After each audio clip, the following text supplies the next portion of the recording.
Olá, seja muito bem-vindo, bem-vinda mais uma vez aqui ao nosso Mercado em Movimento. A gente que se esforça para trazer sempre conversas que são inspiradoras. Com quem? Com quem faz o mundo dos negócios, que traz para cá sempre ideias, boas histórias e que todo mundo gosta de ver, seja empreendedor ou ainda não.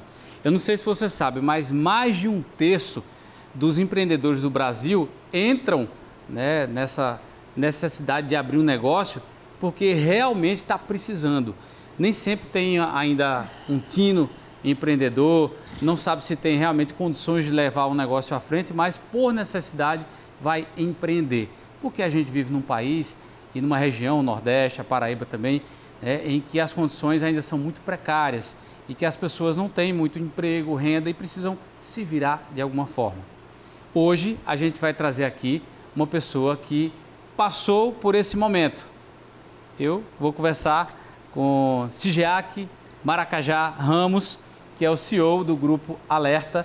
Ele é de São João do Cariri, lá na região caririzeira, como o próprio nome já diz, e que, quando era adolescente, vendia din-din e sonho, morava na zona rural, não tinha sequer energia elétrica em casa. Hoje, ele conduz um grupo com 8.000 funcionários, atuando em vários ramos, e que fatura mais de 200 milhões de reais por ano. Para conhecer essa história, eu tenho o prazer de receber Sigeac. Seja muito bem-vindo. Muito obrigado, Plínio, pelo convite. Boa tarde a você, boa tarde às pessoas que estão aí nos acompanhando, que vão nos acompanhar nessa história, trajetória de empreendedorismo, né?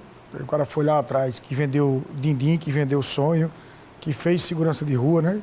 Que trabalhou com franquia de Correios e está nesse segmento hoje. Deu uma mudada de segmento, mas continuou no empreendedorismo, né?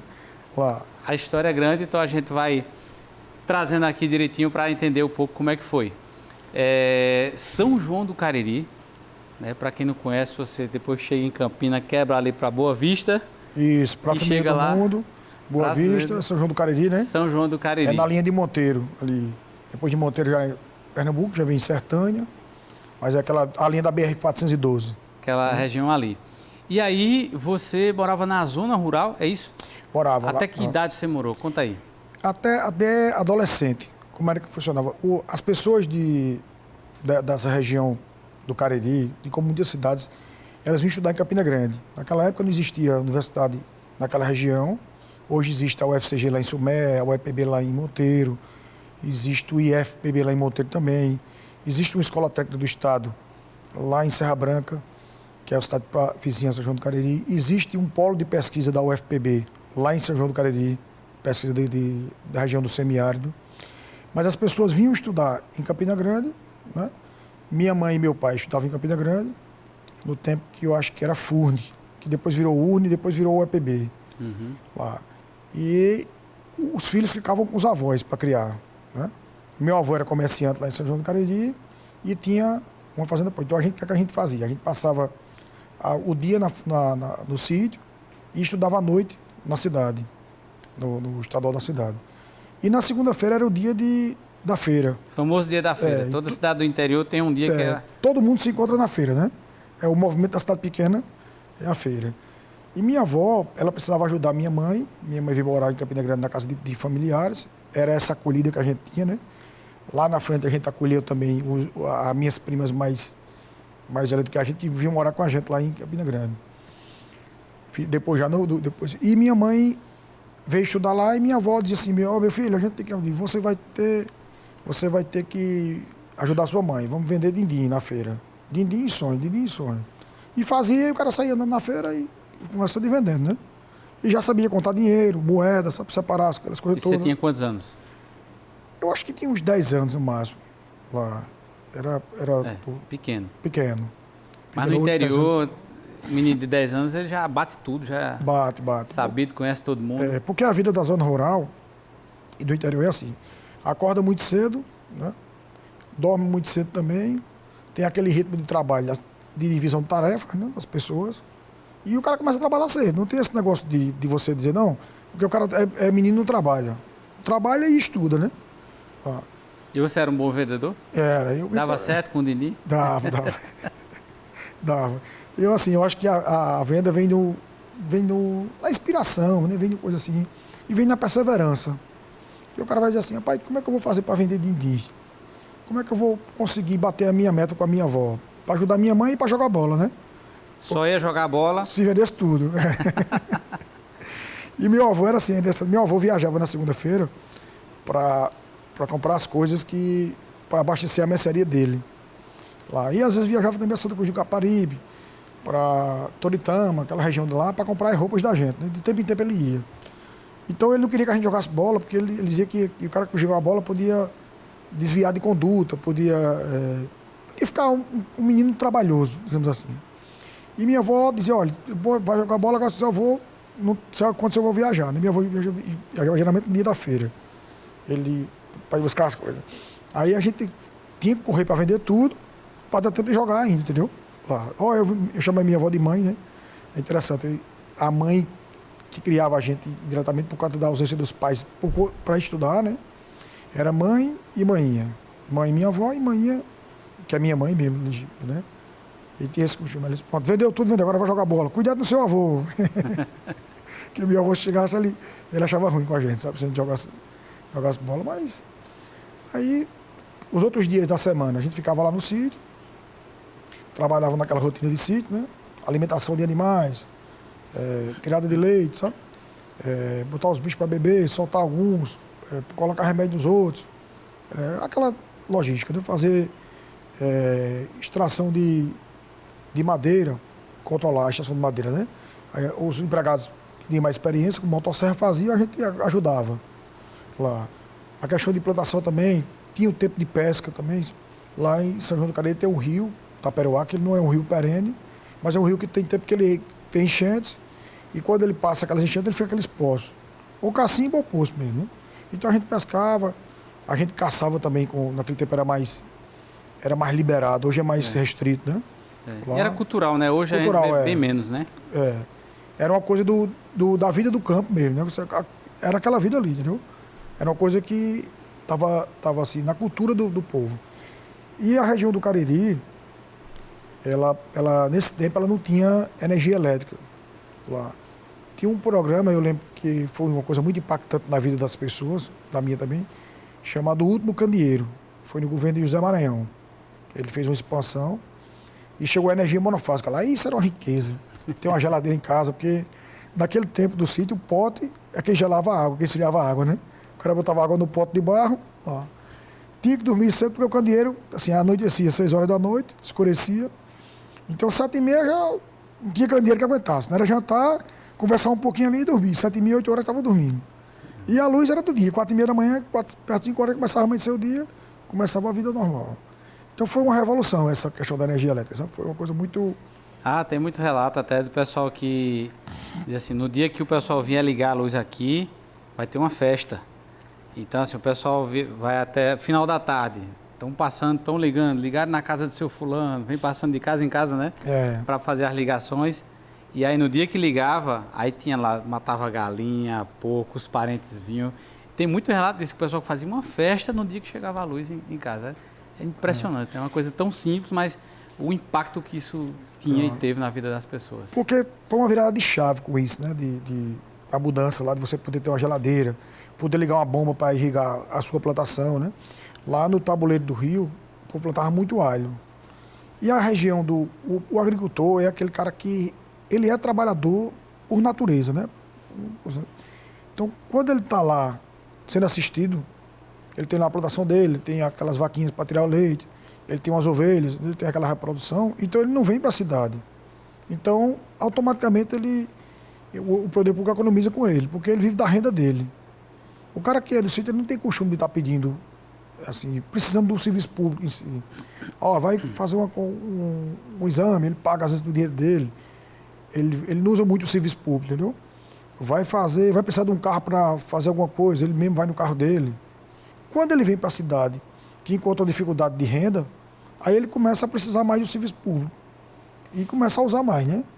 Usar o hospital, usar a policlínica, usar o remédio, que ele não tem mais dinheiro para comprar.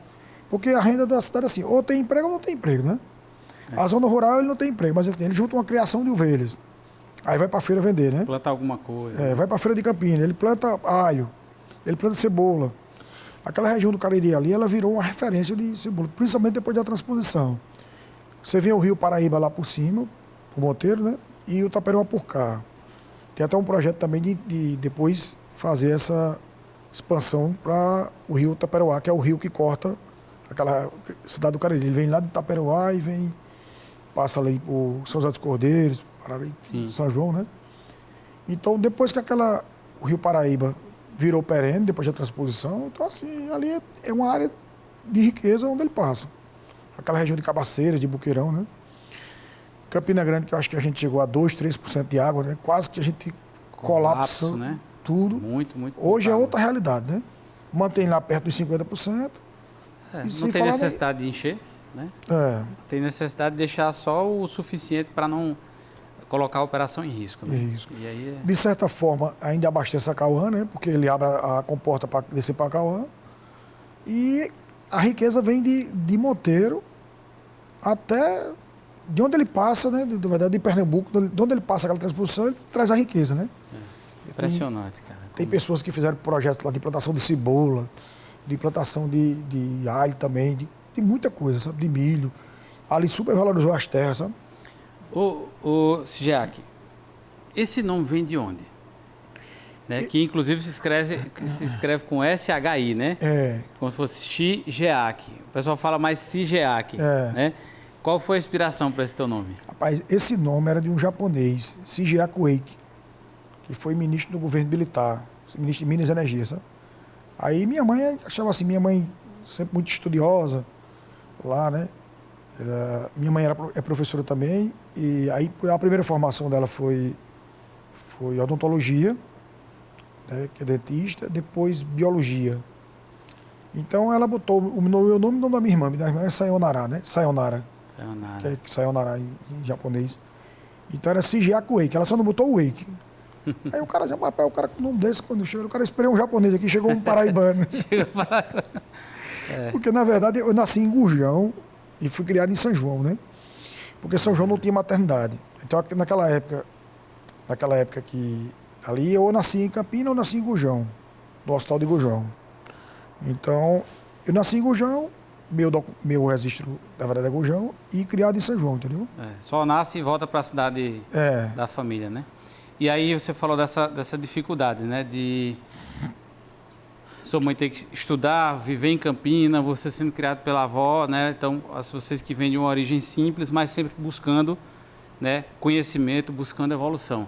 E você, ainda adolescente, parte para Campina, sai do Cariri e vai morar em Campina, é isso? Isso. Minha mãe levou a gente para morar em Campina Grande, já estava mais estabilizado, né? Meu pai começou a trajetória dele trabalhando com um juiz lá de São João do Cariri, sabe? Que era meu padrinho. Ele morreu o ano passado, Oswaldo Duda Ferreira. Doutor Oswaldo era um cara assim, bem... Aqueles caras antigão, mas bem direto, sabe? Aí dizia, rapaz, vai estudar, você vai ficar sem estudar e não sei o quê. E meu pai veio para Campina, aí conseguiu um emprego na Cagepa, trabalhou na Cagepa, depois formou e depois foi para a Polícia Civil, se aposentou lá, né? Na Polícia Civil. Lá, entendeu? Então eles vieram para aí, a gente veio também para Campina, para começar a vida lá em Campina Grande, né? Entendeu? Aí eu ainda trabalhei, eu ainda tive outros empreendimentos também, antes disso. Lá no setor de identificação, só tinha, era uma família que você terá identidade no tempo. Porque só tinha em Campina Grande e aquela região todinha vinha para Campina. Tinha uma dificuldade de entrar no coisa, depois veio a Casa Cidadania, depois veio a identidade digital, melhorou muito isso. Era uma coisa que a população pedia muito. Então, as pessoas chegavam de madrugada para tirar a identidade. E eu, assim, quando eu vim morar em Campina, assim, acho na faixa de 15, 16 anos por aí, eu botei uma lanchonete lá. E a lanchonete era o que vendia. Aquela lanchonete de café... Na fila lá do na fila pessoal do RG. Do RG. Agora, assim, também tinha que trabalhar, tinha que chegar lá 3 horas da manhã, 3h30, o cara chegava com um cafezinho, com salgadinho, coisa que rodava rápido, né? Mas vendia tudo também, era um negócio que... Tem coisa... Aí, fui chegando perto da maioridade, né, também. Aí já comecei a trabalhar, arrumei um emprego fixo, lá, e arrumei no tempo eu trabalhava no IPC, já depois de maior, né? No IPC, que era o próprio PC que fazia a parte de identificação civil, né? E trabalhava também numa empresa de segurança. Eu trabalhei, acho que, por volta de 7, 8 anos por aí, como empregado de uma empresa de segurança, entendeu? Você era segurança mesmo? Eu era segurança, depois fui ser supervisor lá. Foi lá então que você aprendeu tudo, absorveu tudo sobre esse mundo? Foi. A gente... Tem coisas que acontecem na vida que é interessante, né? Eu tinha um chefe, que hoje ele é coronel da PM, tenente coronel da PM, que ele, no tempo ele era tenente. E ele era o chefe de operações, era ele. E eu estava na equipe dele como supervisor. E a gente estava muito bem e tal. E teve um dia que ele disse, eu preciso fazer uma doação a uma irmã minha. E eu preciso me afastar da polícia e daqui.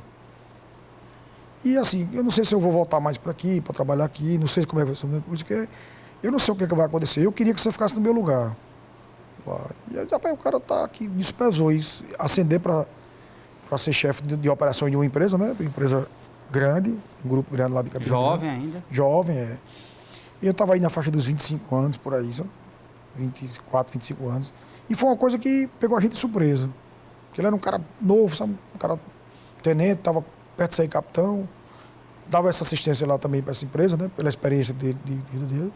A gente aprendeu muito com ele também. E de uma hora para outra ele precisa sair. E eu fiquei lá. Trabalhei mais um tempo nessa função e foi quando eu saí para montar alerta, né? Encontrei até um tempo desse lá com ele. Aí ele disse, como é que tá? Já saiu? Ele disse, já saí tenente coronel. Ele entrou muito novo na polícia também, né? E passou, acho que comandou companhia de polícia, enquanto capitão, e depois comandou o batalhão, e depois comandou foi para o Detran, para a assessoria militar do Detran, que organizava aquela parte da... Mas você chegou a ocupar o cargo? Você ficou Cheguei. Como diretor de operação? Diretor de operação. Na verdade chamava gerente operacional, né? Gerente operacional. Ah. E aí, em que momento você sai e você não saiu para fundar logo a sua empresa? Você sai e tem uma história aí dos Correios, tem a história de começar a olhar a casa. Isso, porque foi assim, começou a existir a necessidade de vigilância de rua. Começou a abrir esse nicho de mercado no tempo, né? Eu tinha uma franquia de Correios, que era com a minha esposa, com o Cristiane, e as pessoas precisavam pagar uma taxa para poder tirar o RG. E essa taxa você tinha que pagar nos Correios mais perto que tinha, era no centro da cidade, lá em Campina Grande. Tipo assim, uns 4, 5 quilômetros. Então, a pessoa tinha que ir lá, pegar essa taxa, ir pagar e voltar para dar entrada no processo. Então, a gente conseguiu botar essa franquia de Correios lá. E adiantava o lado das pessoas. E aí vendia, era uma franquia de Correios que você vendia também sorvete lá, porque só sorvete, você tirava xerox. Virou uma espécie de um centro de negócio. Pequena loja de conveniência. Conveniência. O cara diz, o que é que o cara vai precisar aqui? O cara vai passar muito tempo no salão, então ele vai querer sorvete ou picolé, ou água, né? Ele vai comprar. Ele vai precisar tirar xerox do documento dele. Não adianta ele pagar a taxa e não tirar xerox, porque ele vai dizer, não, então, ou eu faço tudo. Então, a gente agregou isso e começou a... Então, ela trabalhava lá durante o dia, eu trabalhava no tempo no IPC, que era lá também, né? Isso era dentro da estrutura do IPC, essa lanchonete, assim, dentro do contexto. Eles cederam no tempo um espaço para montar isso, para facilitar para eles também. Cederam também para ter essa parte do pessoal ter onde fazer um lanche, alguma coisa do tipo, sabe? Já que demorava tempo. E eu fazia parte de identificação civil também. Eu preparava a identidade. As identidades. Eu só não. Nós, né? Era uma equipe grande. E era no tempo da máquina de escrever. Quando o cabo errava era um trabalho. Aquela cédula de identidade, o cara não podia rasurar ela, né? Se o cara digitasse um negócio errado, aí o cara tinha que dizer, papai, peraí, não conversa não, para eu não errar, né? Aí o cara preparava a identidade, colava a foto, lá ver como evoluiu hoje, a identidade como é hoje, né? Totalmente diferente. Coletava a impressão digital do cara, sujava as mãos todinha, não tinha como limpar. O cara saía com as mãos toda preta da identidade, né? 3 dias com a mão preta para poder limpar depois. 3 dias. Aí o cara dizia assim, pronto, aí fazia isso, aí trazia para João Pessoa, lá, e João Pessoa emitia essas cartas de identidade. Ele levava de volta para entregar em Campina Grande. Era um processo muito manual. E aí daí que você foi imediatamente após essa representação dos Correios, ou já durante você disse assim, não, preciso abrir um outro negócio. Estava ruim dos Correios, você abriu ou não? Estava bom e você queria mais uma renda? Como foi que você passou para essa área de segurança? Porque na verdade, assim, a gente como era a minha esposa que tomava mais conta dessa parte de lá, e a gente precisava ocupar também o espaço noturno. Eu costumo trabalhar à noite, né, lá, porque quando eu trabalhava nessa empresa, eu trabalhava de dia para o IPC e à noite nessa empresa. Então, com a saída do meu chefe lá, que eu fiquei lá, eu fiquei conciliando. E chegou um tempo que surgiu essa necessidade e as empresas que estavam muito tempo no mercado, ela não queria explorar esse nicho de mercado. Eu preciso fazer vigilância de rua. Aí o cara dizia, eu não vou achar uma empresa grande que queira fazer isso. O cara tá lá, botar um adesivozinho da alerta na casa do cara e receber R$20 de casa em casa. Lá. Era um trabalho que, assim, você ter essa estrutura toda de recolher, às vezes, de colocar uma pessoa naquela rua, ser só pelaquela pessoa, né? Fazer essa cobrança, fazer o pagamento da pessoa, fazer esse acompanhamento. E, assim, o pessoal era interessante que só tinha um costume assim, meu filho chega da faculdade de 11 horas, aí o segurança ficava esperando na porta. Criava um vínculo de confiança do segurança com as pessoas, que era interessante. Quando eu deixei esse nicho de mercado, quando eu migrei para outro nicho, eles ficaram lá. O cara disse, eu posso ficar com a rua? Eu disse, pode. Mas você chegou, então, quando você ocupou esse nicho, né? Que tinha ali, que a empresa grande não queria, você disse, não, eu vou, porque tem espaço, dá para vender bem.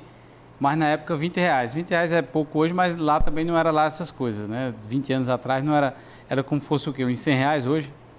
Era por mês isso aí, né? Por mês. Por mês, é. Então você tinha que vender bem numa rua... Isso. Para poder ter uma remuneração, mas você não podia fazer o trabalho só também. Você tinha pessoas que olhavam ali... Isso. Aquelas ruas, né? Rendia no início, valia a pena?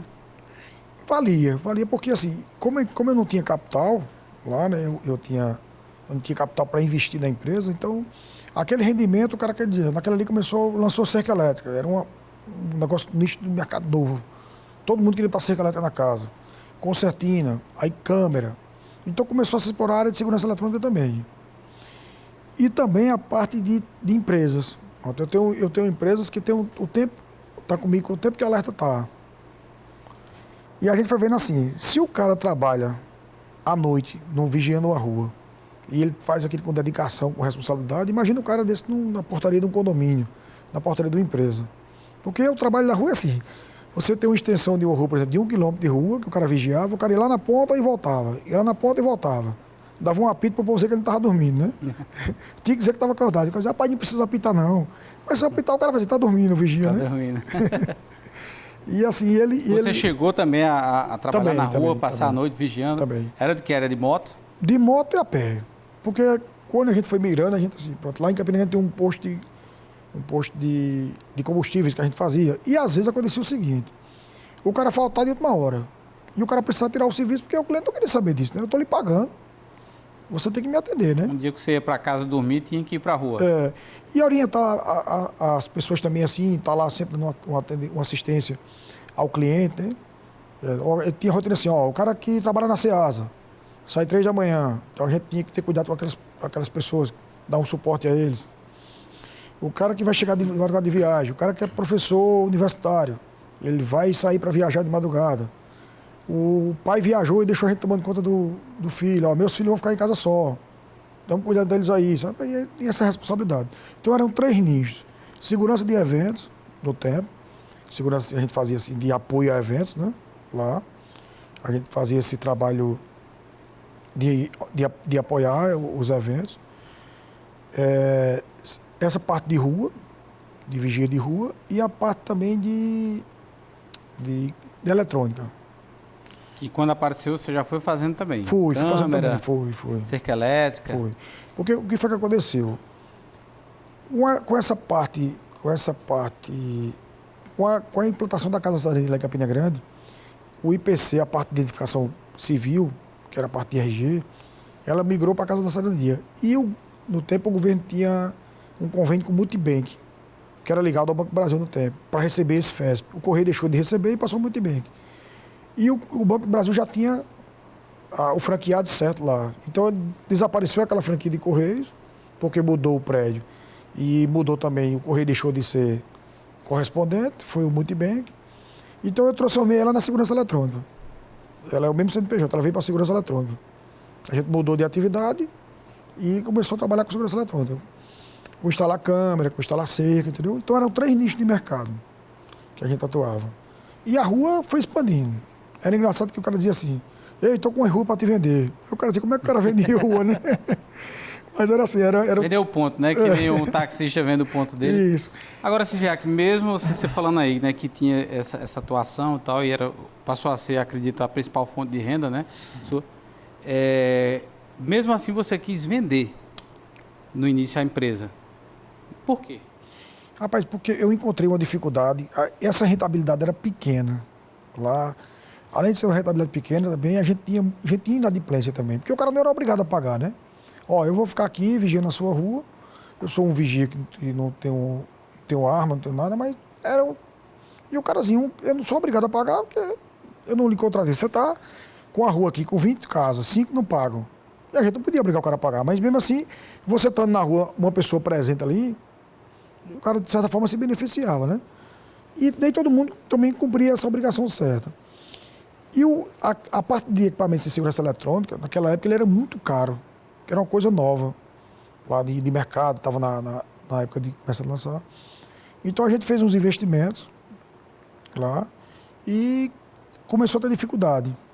O prédio da Alerta do Tempo era uma sala que funcionava lá em Campina Grande, e a gente não conseguia pagar o aluguel, pagar a energia. Então foi o que a gente fez. Eu fechei, negociei o aluguel para pagar dividido e levei para casa. Diga, rapaz, esse negócio não está dando não. Era melhor estar trabalhando de funcionário mesmo.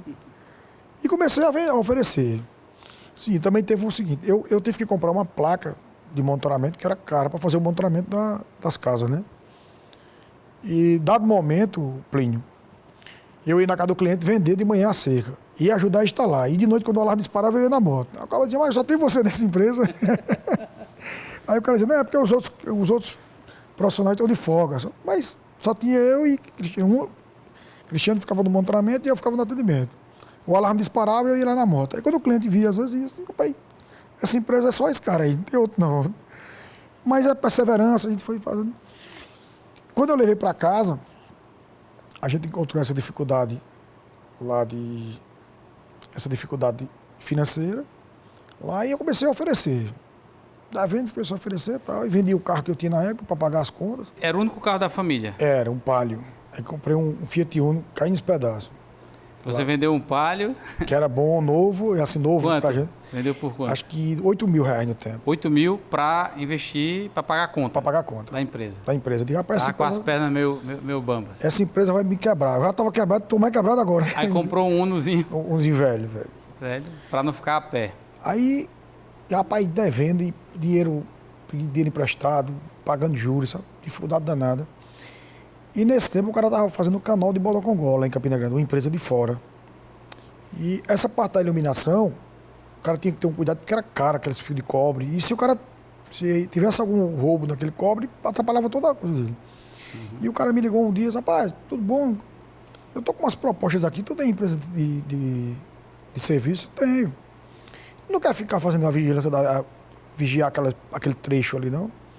Rapaz, eu quero. Aí ele disse, quanto é a tua proposta? Aí o cara disse, rapaz, não sei. Aí o cara disse, o cara cobrou aqui, acho que foi 14 mil. Consegue dar um desconto? A gente queria, que a gente conhece, consigo. Aí parece que eram as contas que eu estava devendo, sabe? Parece que o cabo olhou. 14 mil era o serviço completo? 2 meses de serviço, né? A empreitada, como o pessoal fala, parece, né? Que o cabo disse, acho que o cabo olhou e disse, esse cabo está devendo, vou pagar isso aqui a ele. Aí a gente fez, era diuturnamente. À noite era mais perigoso, de dia tem movimento. Mas e nisso você já estava tentando vender a empresa? Já, estava tentando. Oferecendo a um, oferecendo a outro, e o cara disse, rapaz, ninguém queria. Ninguém bota nem preço nesse negócio, isso é um negócio ruim danado. Eu já vi um negócio ruim de vender, mas como esse, nem proposta recebia, né? Aí o cara terminou os 60 dias, eu e um trabalho comigo, um dia eu, um dia ele. Era 24 por 24. Você mesmo lá eu no também, canal, eu mesmo. Olhando de noite? Porque só tinha nós dois. Aí, às vezes trava à noite, eu trava de dia, a gente nessa escala. E ali já tinha licença para trabalhar armado? Não. Era só vigilância pura mesmo? Vigia de rua. Porque, assim, na parte de segurança, ela existe três tipos, né, de coisa. Existe vigilância eletrônica, que é a parte de segurança eletrônica, e serviços. Pronto. existe uma regulamentação de vigia. O que é que ele entende por vigia? Vigia é aquele profissional que vai estar ali vigiando, não pode portar arma, a empresa não precisa ter autorização, e ele, o que é que ele faz? Ele aciona alguém, aciona a polícia.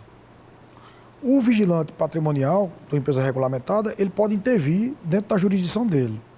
A gente está aqui na TV Cabo Branco, o cara pulou, a TV Cabo Branco, o cara tentou, ele vai intervir que o cara cometa um crime contra as pessoas e contra o patrimônio. Né? Aí ele, às vezes ele usa forças, ele tem uma tonfa, às vezes ele pode ter uma arma de choque se ele tiver treinado para aquilo ali. Né? Lá a arma de fogo é o último recurso. Lá, a arma de fogo é quando ele tem que usar, quando ele for defender a vida dele mesmo, que ele vê que não tem jeito e a vida das pessoas que ele está protegendo. Né? Porque ele protege a vida dele e protege a vida das pessoas, protege o patrimônio, ele é pago para isso. A limitação da gente ela termina na área privada. Né? Aí a rua já é com a segurança pública, já é com a polícia, né, que faz. Então esse amigo meu, esse vizinho meu me ligou, disse, rapaz, tem uma proposta aqui, eu disse, rapaz, quero. Terminou o serviço, os 2 meses. E cadê o cara pagar? Eu disse, meu amigo, pronto, o cara já estava ruim, ficou pior. A comemoração que a solução estava chegando se tornou uma angústia. E passou um tempo lá, mais um mês para frente, aí quando foi um dia ele me ligou. Rapaz, aquele serviço, me manda a nota fiscal agora que pagou, a empresa pagou, a prefeitura pagou a medição lá da coisa e a gente vai lhe pagar. E aí o cara tem um problema, eu tenho que ter conta no Bradesco. Eu digo, eu não tenho conta no Bradesco, vou abrir essa conta agora. Aí ele me pagou. Me pagou, eu paguei aqui o devia tudo, aí o negócio foi clareando. Foi clareando. Aí eu comecei a oferecer às empresas, comecei a pegar aqueles caras que eu tinha melhor, já tinha provado que era bom na rua. Comecei a botar aqueles profissionais bons. Aí peguei um contrato aqui, um contrato ali. Aí na sequência a gente abriu. Sempre na área de vigilância. Enquanto era só. Na área de serviço, na verdade, né? Vigia, porteiro. Já tinha porteiro nessa época? Já. Então depois a gente abriu a Alerta Serviço, que é a parte de terceirização de mão de obra, né? Lá. E começou a fazer. Porque a empresa de segurança elétrica ela também pode fazer mão de obra, ela não pode fazer vigilância armada, né? Porque é uma outra específica da Polícia Federal. Inclusive tem uma legislação nova que foi sancionada depois de 42 anos. A lei que criou a segurança privada ela é de 83 e o ano passado foi regulamentado um estatuto novo, que chama Estatuto da Segurança, é uma lei nova. Então em 2004 a gente abre Alerta Serviço, começa a trabalhar para órgão público, na área de limpeza, na área de motorista, recepcionista, intérprete, sabe? Digitador, cuidador. E em 2008 surgiu a necessidade da gente trabalhar, porque assim, eu ia vender uma proposta ao cliente, mas olha, eu tenho um porteiro, eu tenho limpeza, não, mas eu quero você colocar um vigilante. Se eu não podia colocar porque eu não tenho autorização. Então eu procurei saber como é que fazia, dei entrada na coisa e consegui a autorização lá para funcionar junto à Polícia Federal. Aí partiu para a Segurança Armada, né? Então o CNPJ da gente, o último de vigilância, tem 17 anos, foi em 2008. E depois vai migrando os nichos de mercado, escolta armada, segurança pessoal, porque você primeiro abre uma atividade. Depois de um ano, ele vai para você pode ir para uma segunda atividade. Depois de um tempo, você pode ir para transporte de valores também. E essa fiscalização, esse acompanhamento, ele é feito diariamente pela Polícia Federal e é feito revisado anualmente. Se as condições de habilitação do sócio e da empresa atendem o requisito que a lei manda. Então, todo ano ele renova. Com a lei nova agora, ela passou a ser 2 anos. Agora bem não, mas todo ano eles vão lá, eles fiscalizam, ver como é que está a questão do armamento. Eles têm um controle muito grande sobre isso. Sobre produto controlado, de munição, de armamento, de colete balístico, do próprio profissional de segurança também. Ele passa por uma avaliação psicológica, sabe? De tempo em tempo. Ele passa por um crivo lá da Polícia Federal, ele passa por uma triagem. Ele tem que estar habilitado, assim, ele tem que estar regular com a questão. Ele não pode estar respondendo processo criminal, ele não pode ter sido condenado. Antecedentes, né? Porque senão ele não consegue exercer a função de segurança. Como é você fazer segurança, por exemplo, em shows? Vocês já presenciaram algumas cenas até que envolviam alguns artistas, né? Em questão de dinheiro. Dinheiro que o artista tinha que receber. Como foi? Conta uma história dessa aí. Assim, a gente no começo da vida tem umas pessoas que você tem muita gratidão, né? E tem um cara que eu sou muito grato, que é Luiz Augusto. A gente trabalhava lá para Luiz Augusto, fazia trabalhar para ele também. Nos shows? Nos shows. No tempo do IPC, a gente tinha um porte de arma que era dado pela Secretaria de Segurança, existia o policial e existia os funcionários. Eu era funcionário, mas o funcionário também tinha direito a portar arma para defesa pessoal, porque a gente trabalhava em viatura da polícia, dirigia viatura, tudo, né? Levava os documentos para uma pessoa, trazia. Era uma viatura do IPC, mas era uma viatura do Sistema de Segurança Pública. E assim, a gente ficava lá e fazia bico. Porque a renda não dava, o cara dizia, pai, lá, vamos juntar uma turma para trabalhar? Vamos. E assim, aqueles cantores famosos, eles diziam assim, eu vou, fecho o contrato, acho que tem que pagar a metade, e a metade... Metade na assinatura. E metade no coisa. Naquele tempo, no dia do show. No dia do show, naquele tempo acho que tinha DOC, TED, sabe? Não tem nem muita coisa. E as pessoas nem pagavam muito dinheiro. A gente arrecadava muito dinheiro na portaria. E eu me lembro da história do show que a gente tava lá e o cara assim, rapaz, vamos dar um suporte aqui pra gente arrecadar o dinheiro pra poder pagar o cantor pra ele cantar. E quem tá no show entende que quando a banda tá demorando a subir a outra, né? Existe uma atração principal, existe aquela atração que faz a abertura do show e geralmente o encerramento, né? E por às vezes aquela banda estica mais um pouquinho o horário porque o cantor principal atrasou, porque o coisa naquele tempo era o dinheiro mesmo que tava faltando, né? O cantor principal... Eu tava esperando receber o... Teve um lá que foi quem? Foi Bruno Marrone. Bruno Marrone. Ele aguardando... Já era naquela fama toda, Já. Sabe, sou muito tempo famoso. Receberam 50%. E os coisas só subia quando tivesse o dinheiro. O dinheiro. E o pessoal ainda estava arrecadando. Aí arrecadou, levou lá e ele subiu. Aí só subiu depois que... Só. Aí Luiz também no segmento dele, assim, foi um cara que estourou. É um exemplo de vida também, sabe? Um cara simples, rapaz, a gente trabalhava lá, ele dizia, rapaz, preocupado com a gente, sabe? Já botaram o lanche dos meninos, como é que estão as coisas, sabe? Andava tudo, olhava banheiro, olhava como é que estava a limpeza. Até o Espaço passou agora um processo de reforma lá, né? Espaço e Vila, ele deu uma repaginada. Não é à toa que chegou onde chegou, né? E assim, ele gosta daquilo, sabe? Porque eu estou falando um pouquinho pelo mercado dele, que eu não conheço muito, mas é o que a gente sabe.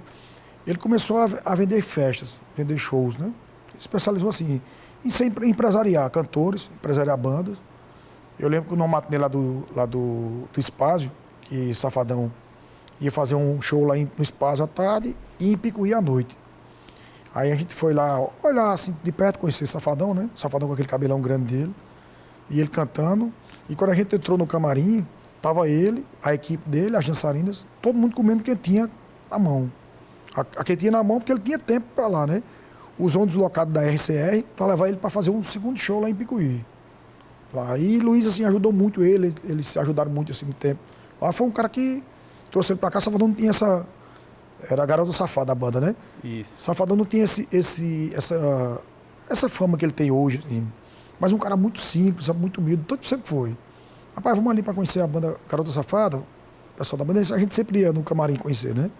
Lá. E Luiz começou a vender isso, a revelar talentos, né? E vocês lá na parte do dinheiro, que é muito dinheiro. Naquela época você falou o quê? 65 mil? 65 mil era.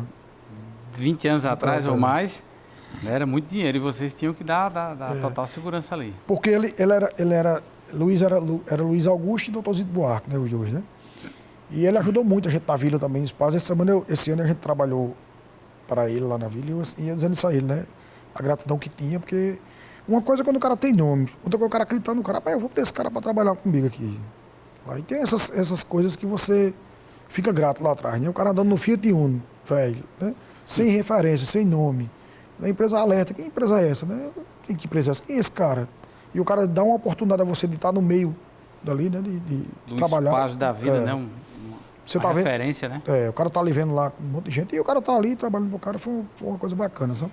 Ô, Jacques, essa amostra, né? Que ninguém chega a lugar nenhum sozinho, né? Não. Durante a vida a gente precisa sempre de ter a ajuda de muitas pessoas, né? Todo empresário, todo homem e mulher de negócios que senta aqui fala muito nisso, né? Que na trajetória você sempre tem pessoas e momentos em que precisa da ajuda, de um olhar de confiança, de uma chance que alguém vai dando, alguém ou mais de uma pessoa e vai impulsionando aqui esse negócio, né? E depois dessa fase aí, você já tinha a parte de segurança patrimonial, né? Depois de 2008, eletrônica e a de serviços, né? Isso. Hoje, qual é a estrutura do grupo? Quais são as empresas e o que cada uma faz?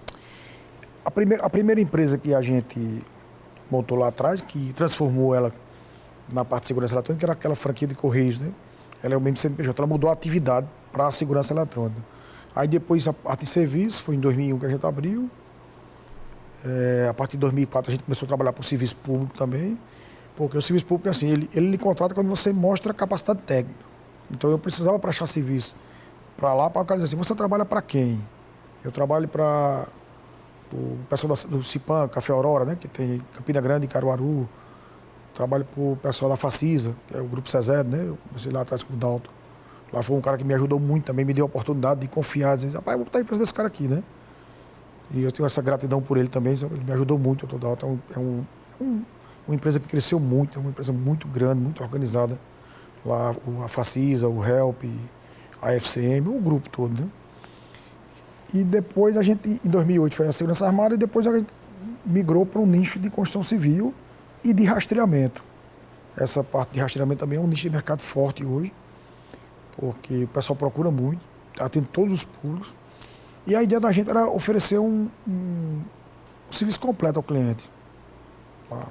Às vezes a gente vai vender um cliente um sistema de rastreamento, um rastreador, uma segurança eletrônica para a casa dele ou para a loja dele, e às vezes eu vou vender ao cara tudo.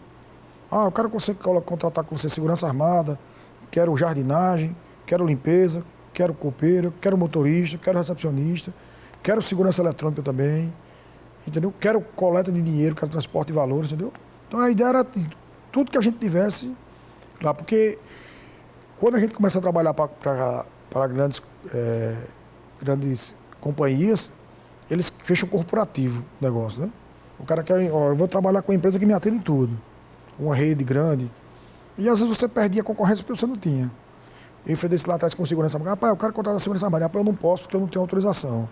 Eu posso lhe ter porteiro, posso ter vigia desarmado. Não, mas não me serve. Aí a gente terminava perdendo uma fatia do mercado por isso, entendeu? Aí você é impulsionado a abrir uma frente. Uma frente. Né, buscar aquele serviço que você ainda não tem para poder atender. Atender. Aí você vai crescendo. Hoje vocês conseguem dar um suporte praticamente completo. Isso. Nessa área de serviços e segurança. A parte de segurança, todo o nicho de segurança a gente atende hoje. Lá. Os estados que nós trabalhamos são 6, a parte de transporte de valores. Ela não está aí no 6, está em 3, por uma questão também de mercado. Depois da pandemia, existiu um processo que a cada 10 anos a gente ia perder uma grande fatia de recolhimento de dinheiro. A moeda ia deixar de circular, né? Mas a pandemia ela acelerou isso. Trouxe o Pix, né? O fato de você não ter que fazer tudo pelo celular, tudo, então deu uma diminuída. Porque vocês trabalham também com carro forte, com essa segurança, né, mais armada, e esse é um setor que está caindo. Está caindo, tá. Vocês ainda mantêm algumas operações importantes? Mantemos, porque banco ainda tem, né? Interior tem também isso. Né? Caixa eletrônico ainda precisa ser abastecido, né? Eu atendo. Esse mercado é um mercado mais restrito.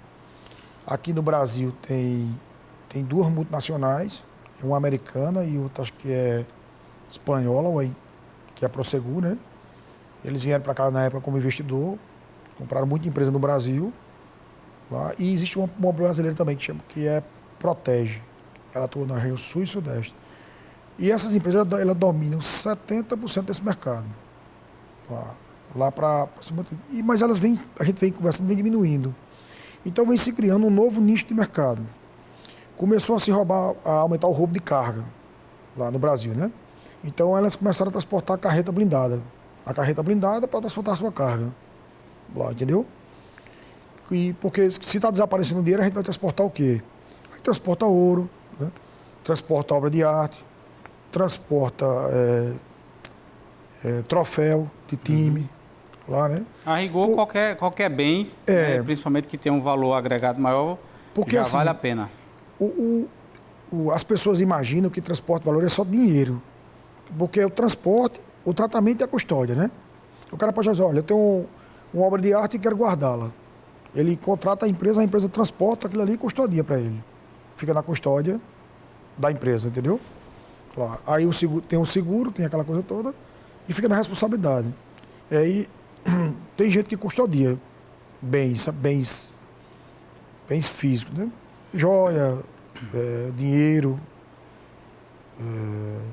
obra de arte, entendeu? Mas o cara tem cara que tem ouro, né? Penhor, a Caixa tem aquele penhor que ela fazia muito leilão, né? Hoje desapareceu mais, né? Mas lembra do penhor da Caixa, né? O cara ia lá e penhorava as coisas, deixava uma coisa lá e pegava o dinheiro. E nessa trajetória de vocês, quais são os fatos que você lembra, né, mais tensos? Já chegou a ter abordagem mesmo de bandidos, confrontos? O que é que você lembra assim que mais impacta na história de vocês? Rapaz, nessa parte de segurança armada, de 2008, 2009 para cá, nós tivemos a perca de uns 3 colaboradores. Porque a atividade de vigilância, por si só, ela é uma atividade de risco, né? E o cara sabe assim, o cara tá ali protegendo patrimônio, protegendo vidas também. Eu tive um caso no Liceu Paraibano, que o segurança foi assassinado. Eu lembro. Né? Eu tive um caso lá em Campina Grande, numa concessionária também. O cara foi sequestrado, os caras roubaram pneu e mataram o cara. E tive um caso também de uma troca de tiros também. O cara tentou assaltar os caras e teve isso também. E assim, a gente lamenta porque o cara tá lá dia a dia, né? Quem trabalha com ele lá, como eu fui do operacional, então a gente participa muito com eles. Você sabe exatamente o que eles estão passando, né? E é um risco iminente, porque você está ali assim, o profissional, para a responsabilidade que ele tem, para o que ele transporta lá e para o que ele ganha, é porque ele gosta da profissão, né? Ele é um cara honesto lá. E o risco que ele tem, né? Você vê assim, às vezes acontece assim, umas fatalidades. Campina Grande teve um caso recente, os caras foram assaltar e o cara na hora da ação, ele atirou e o tiro pegou na virilha do segurança, quer dizer, abaixo um pouquinho do colete. E o cara morreu na agência bancária, né? Então a gente diz, rapaz, o que a gente tem a encontrar pela frente não é coisa boa. É pedir proteção a Deus, ter cuidado, fazer procedimento, né? Lá e um guardar o outro, equipar o máximo que a gente puder o transporte, com câmera, com armamento, acompanhamento, sabe? A segurança pública da Paraíba, ela dá um suporte muito grande. Se a gente tem algum sinal de alerta, de suspeita, aciona o pessoal da Polícia Civil, sabe? Lá, e o pessoal da Polícia Federal também, e eles assim, passam a monitorar aquilo ali. Já teve casos deles evitarem que acontecesse alguma coisa, porque os caras ficam estudando. Como é que se movimenta o dinheiro? Tem uma época do mês, que é pagamento de aposentado, aquelas coisas todas, que transita mais dinheiro. Tem umas operações que ele sabe que você vai buscar dinheiro. No Sertão, ou no Cariri, né? Quando ele vê 2, 3 carros fortes daquele, ele sabe que os caras não... Lá. Então os caras começam a estudar isso.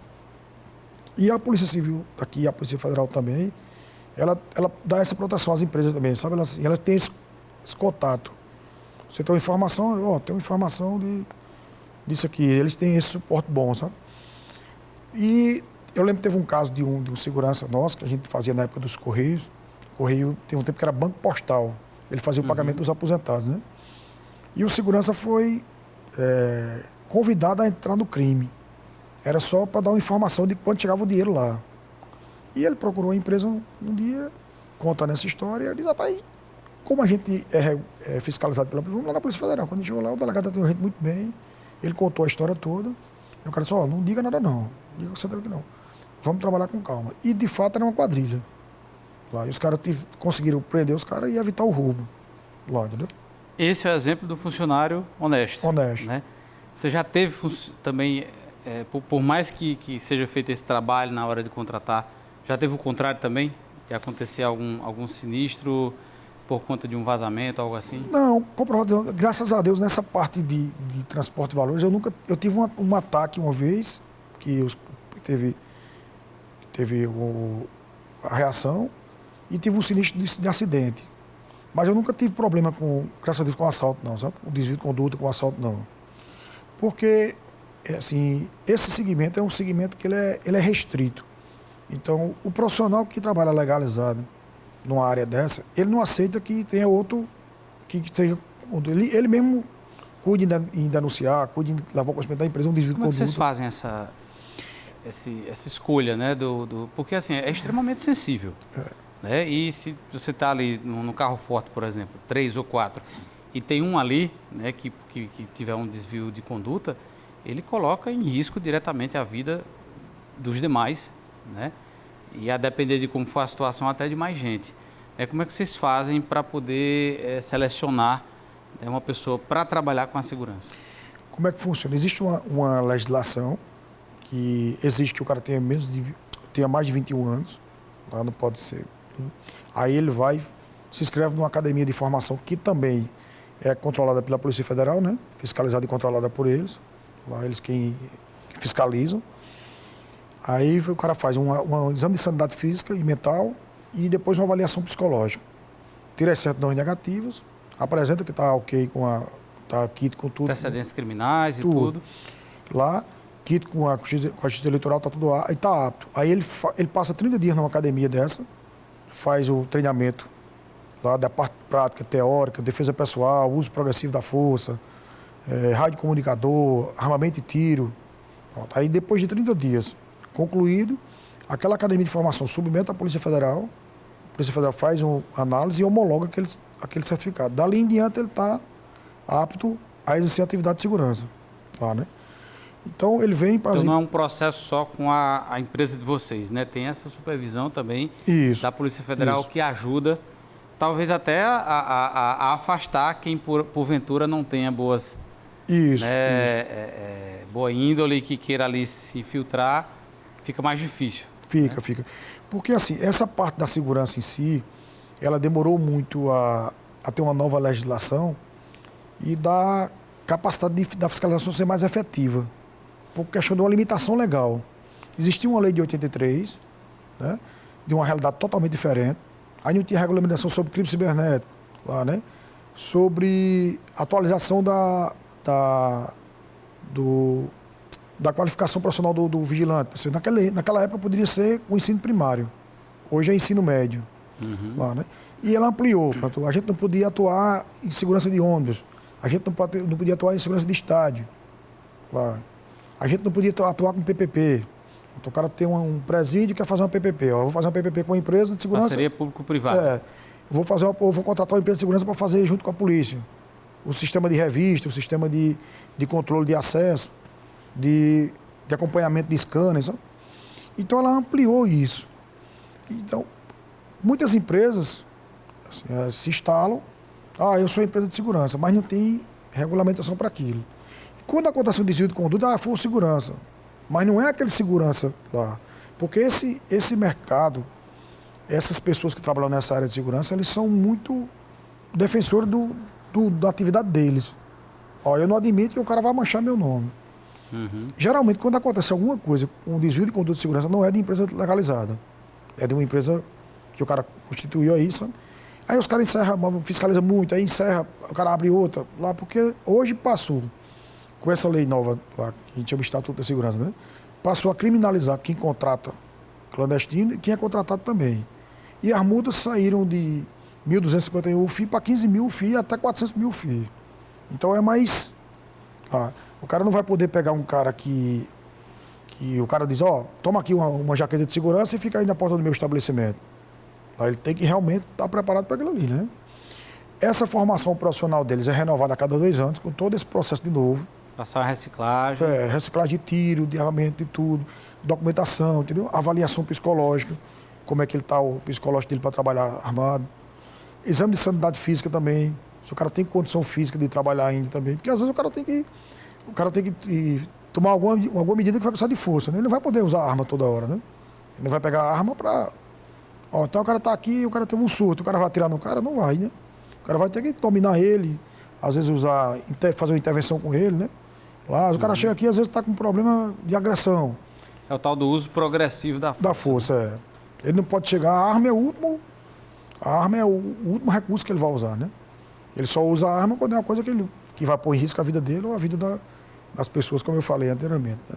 Hoje vocês têm 8 mil funcionários, né, no grupo inteiro. Perto de 8 mil funcionários. Mas se a gente for dividir aqui por áreas, né, por empresas, como é que fica? Essa parte de segurança são quantos? Segurança deve representar 30%, 25%, porque é um serviço que, como ele é um serviço mais restrito, é um serviço mais... Cerca de 2 mil. Os demais, Então ele é um serviço mais caro um pouco. Então tem cliente que busca outra alternativa.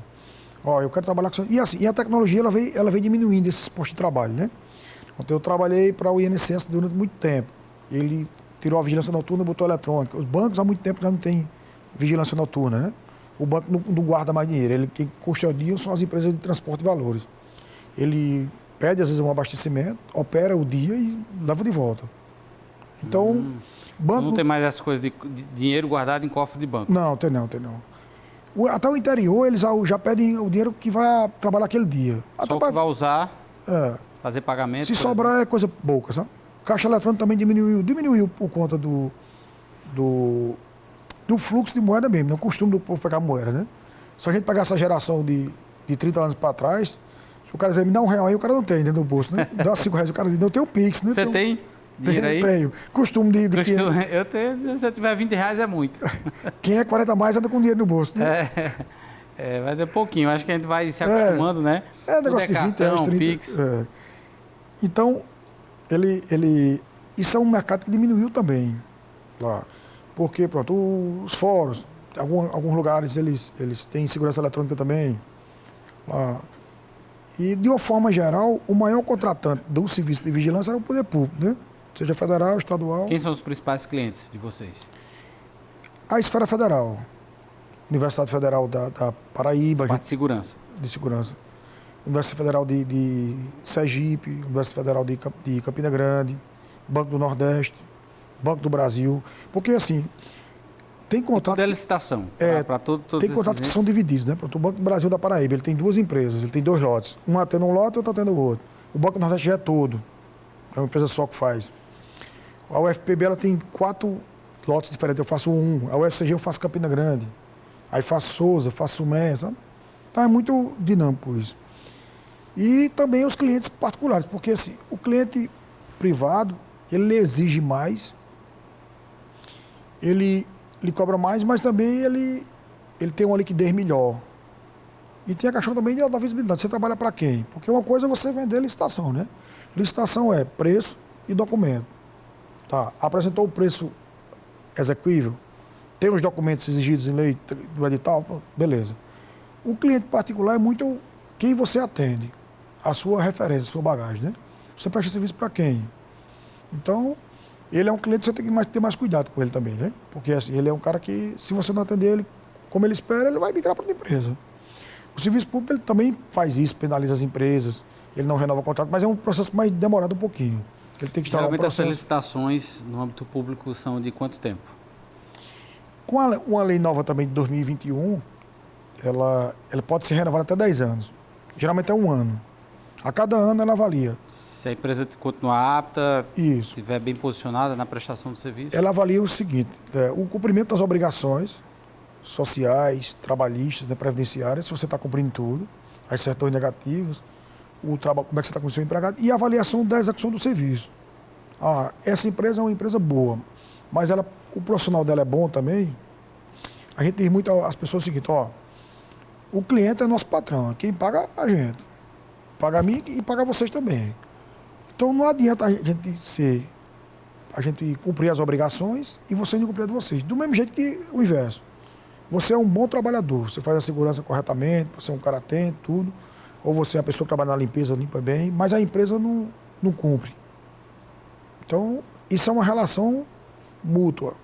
Nós estamos aqui nós dois. Eu faço a minha parte, você faz a parte de vocês.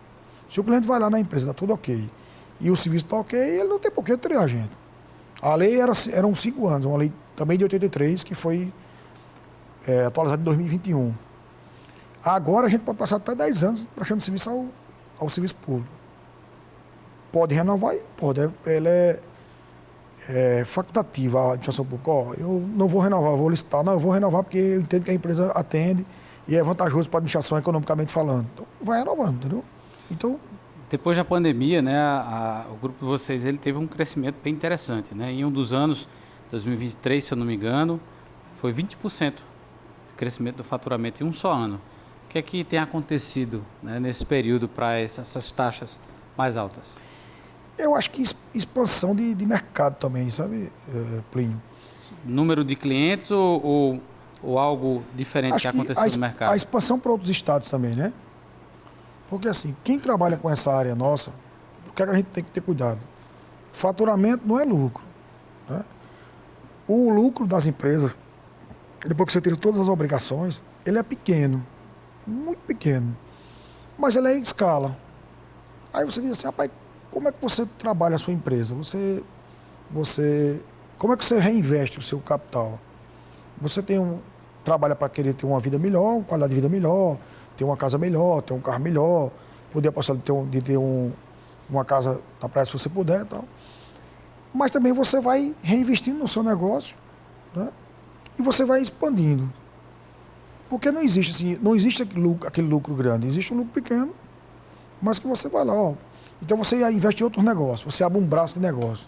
Pronto, eu trabalho com loteria também. Foi uma oportunidade de negócio na época que a gente comprou. Eu trabalho com posto de gasolina também. Lá, né? Apareceu uma oportunidade de a gente fazer isso aí. Construção civil. Construção civil você vai trabalhar para vender. É um negócio que sempre você tem lucro. Às vezes você tem uma renda daqui e investe aqui. Construção civil é mais recente. Não, construção civil é de 2010. Ah, então já faz 15 anos, né? Bom tempo. É. A gente abriu, foi 2010, foi 2011, por aí, uns 15 anos, por aí. Porque o Minha Casa Minha Vida, ele impulsionou o mercado lá e era um nicho de mercado aberto também. Então você já viu ali, nesse momento já... O governo começou a financiar porque ele tinha um déficit de moradia muito grande. Ele sabe que o que ele investe na economia, na construção civil, ela volta, ela gira, né? Gira lá. mais de 30 setores atrelados à economia. Isso. E tornou um segmento forte. Né? Desde que foi criado a Minha Casa Minha Vida, ele tem o orçamento anual que ele destina metade para os programas que ele tem de apoio à produção e metade para varejo. Varejo assim, a gente constrói um prédio, quando está pronto a gente vai lá, vende ao cliente e financia pela Caixa. Mas a Caixa também tem vários produtos de negócio que ela faz para você. Eu quero fazer com apoio à produção. O orçamento, digamos, seja 15 bilhões, metade é para produção e metade é para varejo. Então você tem um empreendimento, chega lá na Caixa, eu tenho esse terreno aqui, eu tenho essa garantia, minha empresa é essa e eu quero construir aqui com o dinheiro da Caixa. A Caixa financia aquela construção, você paga as obrigações e ganha o dinheiro. Geralmente tem que ter o dinheiro da primeira medição, né? Como obra pública. Você pega uma obra pública, ele não vai lhe dar dinheiro adiantado. Você vai, eu executei 20% da obra. Está aqui a medição. Aí ele confere a medição, ele paga. E você vai fazendo e no final tem um lucro. Na mesma lógica da Caixa também, entendeu? Então, assim, a Caixa ela é uma impulsionada na economia que dá nas cidades, sabe? Campina Grande, na época, acho que foi 2019, ela ganhou uma superintendência da Caixa. A Caixa, embora seja um banco público, é um banco de resultado também, porque eu lembro que nesse ano eles fecharam 34 ACR no Brasil. Superintendência no Brasil, nem abriu Campina Grande. A gente vai abrir, beleza, mas a meta é essa. Vocês têm que impulsionar a economia. Campina deve atender hoje, acho que em torno de perto de 200 municípios. João Pessoa e tem uma experiência em Campina, tem uma experiência em João Pessoa e tem uma experiência de habitação em Patos. E eles dão um suporte muito grande para quem quer construir, sabe? Constrói e vende. O povo, a facilidade de comprar o imóvel, né? Lá e querer. Rapaz, se o cara paga aluguel, eu vou pagar uma prestação. Geralmente a prestação é decrescente. O dinheiro, naturalmente, ele vai se desvalorizando com o tempo, né? Os R$500 que o cara vai pagar na parcela hoje, R$600, daqui a 10 anos é nada. É nada. Então vamos lá. Tem a segurança patrimonial, tem toda a parte de segurança eletrônica, transporte de valores, a parte de serviço, né? Terceirização de mão de obra, construção civil, rastreamento, lotéricas, posto de gasolina. Posto de gasolina tem mais? Não, tá com a bexiga. Para quem lá atrás começou vendendo din-din e sonho, o negócio cresceu bastante, né? E para chegar num momento como esse, precisa de uma coisinha chamada liderança. Se você não tem uma boa liderança, dificilmente você vai fazer com que as pessoas, principalmente os seus colaboradores, acreditem, peguem na sua mão para poder fazer o negócio crescer, porque depende deles, né? Os especialistas falam que não importa se você tem uma indústria, se você tem empresa de serviços 80% de todo o capital do seu negócio vai ser o capital humano, né? Porque as coisas não se movimentam sozinhas. Como é que você exerce essa liderança? Para você, o que é liderança e o que você tentou e conseguiu ao longo dos anos imprimir de liderança para poder fazer, né, o negócio dar certo?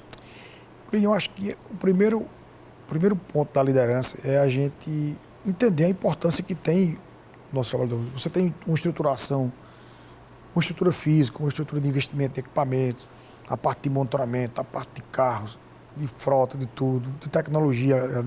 Mas ali depende do material humano lá, né? E as pessoas, elas quando ela tem uma acolhida boa, quando ela tem um ambiente de trabalho bom, é difícil você perder aquele profissional para o mercado. Às vezes o cara, como a gente sabe que está uma dificuldade de pessoal para trabalhar, aí o cara recebe uma proposta da empresa, o cara não vai. E é muito assim, do que você conversa com ele, de você mostrar, ó, rapaz, isso aqui eu já fui um dia, isso aqui, eu fazia isso aqui. Eu fui supervisor de posto de vigilância quando eu era funcionário. Eu conversava com o cara lá e dizia, rapaz, ó, zela pelo teu emprego, você está aqui. E você começa a entender assim, ó, e aqui não existe uma relação diretamente de chefe, aqui existe uma família. E a gente diz, ó, dentro do nosso administrativo deve ter 100 pessoas, para esses quase 8 mil funcionários. Entenda a responsabilidade que você carrega. O cara que está lá no interior de Pernambuco, no interior da Paraíba, ele depende de você para chegar o salário dele lá. As informações que você vai passar, o apontamento que você vai fazer dele. Então entenda que aquela família, para que chegue o alimento lá, você tem que entender isso, a responsabilidade que você carrega lá, de que está aqui por trás de vocês. A gente está aqui para tomar conta desse povo todo. Lá. E a gente, assim, tentar entender as pessoas, tentar conversar com as pessoas. A gente vive um momento assim, um momento delicado, no pós-pandemia, né? Aquele isolamento que a gente teve, afetou muita gente. Tem casos, às vezes, de crise de ansiedade, às vezes as pessoas estão mais estressadas, às vezes também questão de depressão. E a gente tratar isso, entender. O cara entender, rapaz, eu tenho vontade de ir para a empresa. Eu gosto de trabalhar na empresa. Eu gosto do meu chefe, às vezes que o cara chega lá, conversa uma coisa com a gente, outra, sabe? Senta com a gente lá. O cara tá aí. Proximidade, humanização. O cara tá lá e o cara almoça com a gente aqui. O cara come pão lá na hora do lanche com a gente. Traz bolacha pra gente lá. E o cara diz, pô. Aí eu acho que vai muito da admiração. O cara admira o meu líder. Qual é o perfil dele? O perfil de se procurar ser justo, procurar ser correto lá, perfil de entender a pessoa também. Às vezes o cara chega lá, rapaz, eu queria. Não, o chefe do cara fez. Teve um dia que o cara fez um vídeo, botou no TikTok. Lá um vigilante, né? Aí eu disse, olha, presta atenção que eu vou fiscalizar vocês aí tudinho, e se tiver errado eu vou meter a caneta em vocês. Uma brincadeira com os colegas, né? E chegou lá uns pés, rapaz, chefe, o cara fez, bicho, puxa o histórico do cara aí. O cara estava trabalhando nos Correios um dia lá no Lagoa Seca, evitou um assalto. O cara, quando tu precisou desse cara lá, o cara tem que trabalhar lá, quando tu precisou dele, ele ajudou. Então assim, pô, tu vai demitir o cara por isso. O cara tá, mas rapaz, é uma falta tão grave, uma brincadeira no TikTok. Houve um deslize, ou houve um deslize, mas poxa, é saber pesar, né? Saber pesar. Pesa assim, quantas vezes o cara tá lá que tu precisou. E quantas vezes a gente tá em casa dormindo, o cara tá lá no posto de serviço dele, na chuva, entendeu? Às vezes no sol, a noite toda acordado, para sustentar a família dele, pô. Então tem que dosar as coisas. O cara diz, não, o cara tem que procurar ser justo, porque é ser humano, pô. A gente precisa dos caras lá. Imagina o cara que tem essa história com a empresa toda ali, ele cria lá esse laço, não, eu posso fazer meu trabalho corretamente, que eu não vou fazer. E investir nessa proximidade, nesse contato, sabe? Eu acho que aquele distanciamento que a gente teve da pandemia, as pessoas ficaram carentes. Às vezes dá um aperto de mão do cara ir lá e dizer, como é que você tá? Tá tudo em ordem? Tá tudo bem mesmo? Como é que tá a sua família? O chefe veio aqui, apertou minha mão, perguntou como é que tava a minha família, né? Brincou comigo aqui. Zé, não custa nada para você, mas para a pessoa é um acontecimento bacana, né? Então, ter essa noção do quanto, às vezes, uma coisa simples... Um gesto, né? Um gesto influencia tão positivamente na vida do colaborador, né? A gente faz, às vezes, assim, a humanização deles também. Tem o pessoal que trabalha com a gente na limpeza, tem o pessoal que faz o café, o pessoal lá da estrutura. E aí tem o aniversário do mês lá na empresa, né? E... tem gente que até chora e diz assim, rapaz, eu nunca participei de um aniversário como esse. Eu acho arretado assim, porque o cara entender que ele é importante para a empresa. O cara que faz a limpeza dos banheiros, o cara que limpa a estrutura que a gente usa, a mulher que faz o cafezinho que a gente gosta de tomar, tá tudo. Ela é importante, então você é importante tão quanto eu, que sou o diretor dessa empresa, sou o senhor dessa empresa, entendeu? Então todo mundo aqui tem sua parcela. Tá? Todo mundo aqui tem o segurança que fica lá na guarita, o porteiro que fica lá, né? O cara que lava os carros, a frota da gente. Vocês são importantes pra gente, porque vocês, se você não lavar o carro, eu vou andar no carro sujo, né? A minha frota vai estar rodando suja na rua. A impressão da minha empresa vai ser uma impressão negativa. Então vocês são importantes. Tudo está entrelaçado, né? Tá. Tudo está entrelaçado. Para a gente encerrar aqui a nossa conversa, eu queria que você falasse agora um pouquinho do futuro, né? Qual é a meta do Grupo Alerta? O que é que você prevê de investimentos, de crescimento para os próximos anos? Quando a gente vai expandindo o negócio, naturalmente vai surgindo a necessidade de outros mercados, né? Existe um mercado que a gente não está ainda, principalmente a região sul e sudeste, é um mercado mais forte, mas eu estou em 6 estados hoje, eu tenho 6 estados do Nordeste hoje. Aí tem o estado da Bahia, que é um estado grande, um mercado grande também, Bahia, é uma perspectiva. Existe o mercado de São Paulo, né? Existe o mercado de Brasília, do Distrito Federal, né? Lá. Então ele vai surgindo, vai puxando. Tá? Porque primeiro a gente começa a trabalhar no estado, com terceirização de mão de obra, e depois vem a parte de segurança, porque cada estado que você tiver, você tem que ter uma autorização específica para aquilo ali. A fiscalização que a gente tem aqui na Paraíba, que é a matriz, a gente tem em todos os estados, entendeu? Vou abrir segurança armada amanhã na Bahia. Então eu vou lá, preparo a estrutura toda, chamo a Polícia Federal lá, eles vão lá, olham e dizem, tá ok, tá autorizado. Publica no Diário Oficial e você pode começar a exercer a atividade, entendeu? Então,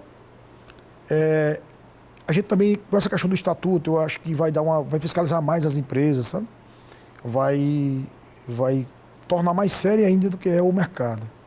A gente tem uma discussão lá, diz o seguinte, como é que a gente vai renovar a autorização da empresa que ela não cumpre as obrigações dela? Porque o serviço público pede as certidões negativas, tudo. O serviço privado, às vezes o condomínio, os caras não atendem para isso, né? E você está numa concorrência desleal, porque o cara não está cumprindo a obrigação com o trabalhador dele como você está cumprindo. Então, assim, a gente vai estudando e vai expandindo. Né? O Ceará foi o outro estado que a gente entrou. E pretendo, talvez, nesse próximo ano agora, a gente pretende entrar mais 2 estados e vai galgando, né? Vai crescendo. Vamos ver lá se a gente consegue fazer isso, né?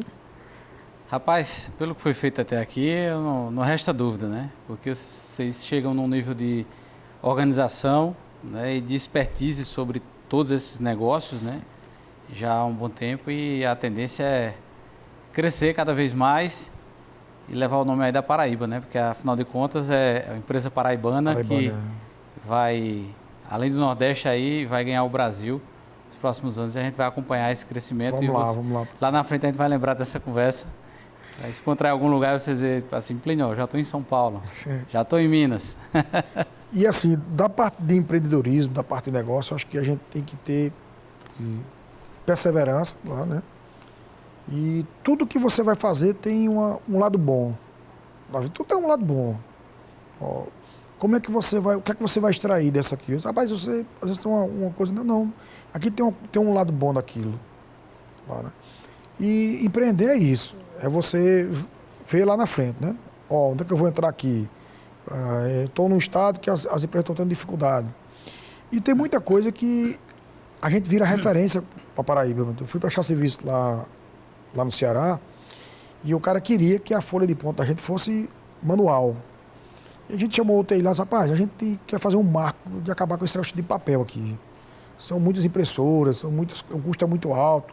Isso dá um trabalho danado. E quando a gente precisa pegar um documento, vai lá no depósito. Tá? Quando chegou lá, rapaz, mas tu não pode, isso aqui. E foi desenvolvido um aplicativo que o cara faz o controle pelo próprio celular. A gente trouxe para ele uma parceria, para ele poder ter acesso a adiantamento de pagamento através de banco. E em troca disso, eu fiz isso com ele. Então, o cara chegou, não, mas aqui não dá certo. Não, tem muitas pessoas de idade aqui. Rapaz, eu disse, faça o teste.